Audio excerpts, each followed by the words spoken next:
Assalamualaikum dan selamat pagi.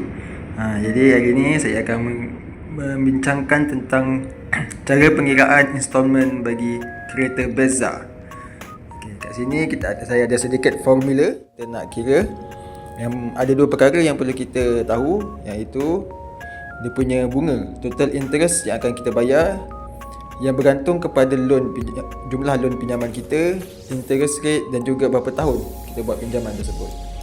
Dan seterusnya kita akan kira pula installment kita dengan formula jumlah bunga dengan loan yang telah kita kira tadi, kita campurkan dan kita bagikan dengan jumlah bulan pinjaman.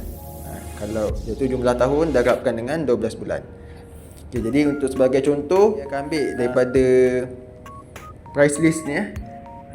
Kereta Brezza, saya ambil yang kereta Brezza 1.3 AV itulah, yang mana 90% loan adalah 46,900. Jadi kita cuba kira 46,900. Kita mula darabkan dengan, untuk memudahkan kerja, kita ambil interest rate yang paling tinggi lah biasanya yang bank akan bagi, iaitu 3.5%. Untuk jumlah loan yang bawah daripada 50,000 ni biasanya lebih kurang ini ataupun lagi rendah lah, insyaAllah, bergantung kepada scoring kita lah. Jadi kita darabkan dengan 3.5%. Lepas tu kita darabkan dengan, kita ambil contoh yang paling panjang sekali, iaitu 9 tahun. Jadi darab dengan 9, kita akan dapat ini jumlah bunga, jumlah interest bunga yang akan kita bayar kepada bank untuk loan 46,900 dalam tempoh 9 tahun. Jadi kita ambil nilai ni untuk kira kita punya installment pula.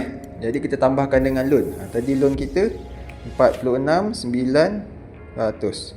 Kita dapat jumlah 61,673. Jadi jumlah ni tadi kita kena bahagikan pula dengan jumlah tahun 9 darab dengan 12. Kita akan dapat 108. 108 bulan. Jadi kita dapatlah 571. Jadi kita semak, betul tak? Itu dia, betul.